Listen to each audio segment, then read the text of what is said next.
Firing up the TV sheds light on the growing problem. A fight at a kids' football game leads to shots fired and a police chase in Winston-Salem. You're not imagining it. New details about an officer-involved shooting in Greensboro. Every time you watch the news, right now the Greensboro Police Department is investigating yet another shooting. There's more violent crime in our community. The people drove down the street, just started shooting, and I can hear my son is telling everybody, get down, get down. Tracy Dent was right next to her son Jonathan, outside at a family gathering in Winston-Salem, when she says about 30 bullets were aimed right at them. They came out and told us that he did not make it, and I lost him. I completely lost it. I cry all the time behind doors, just thinking about him, looking at his children, growing up without him. As time passed, things got worse. I also lost, my daughter lost her kid's father. Jalen was killed in another drive-by shooting. I was still grieving my son, and then this came along. So we've been through a lot. And about a month ago, Tracy's cousin's wife was shot by a stray bullet while sleeping in her own bed. When it's tragedy in such a way like this, it's so unbearing,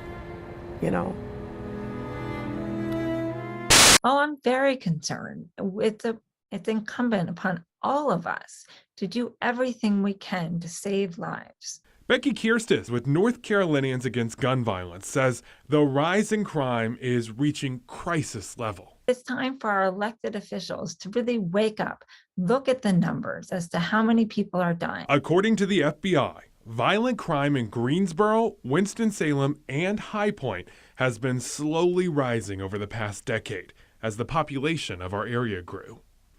And newer numbers tracked by Princeton's American Violence Project show just how staggering the rise in violence is. Over the last 5 years in Greensboro, there were 27 non-fatal shootings per every 100,000 people. So far in 2021, there have been 34.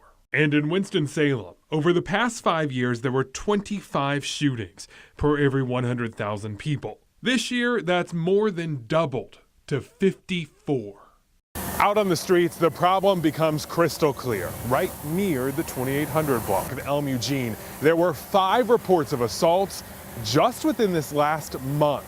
And zooming out across the entire Triad, 2 Wants to Know mapped an overview of violent crimes in September. You can search your neighborhood on WFMYnews2.com, but keep in mind, this is not just a local issue.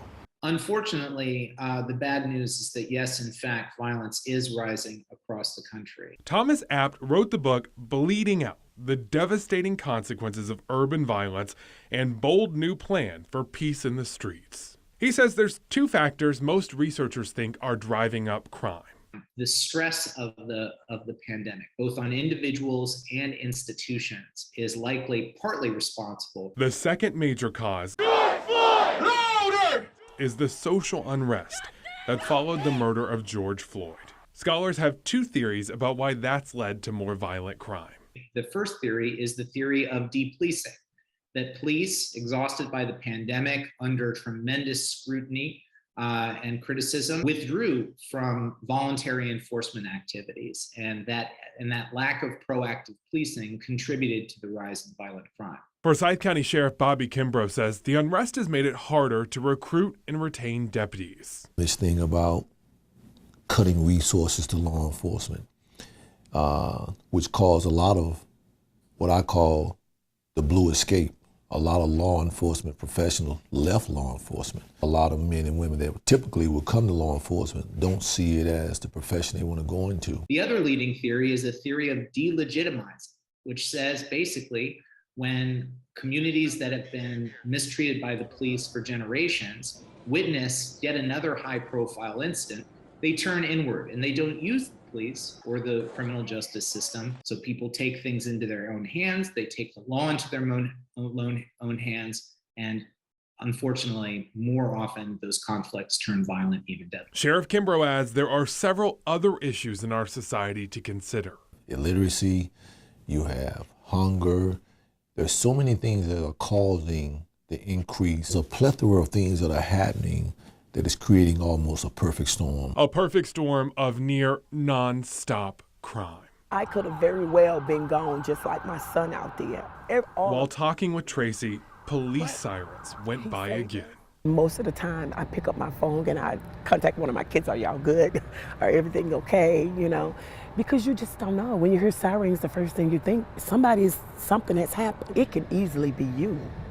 You know, just like I never thought it would be me. It could be your children. It could be a family member. We have a pandemic going on with COVID, but we also have a pandemic of gun violence.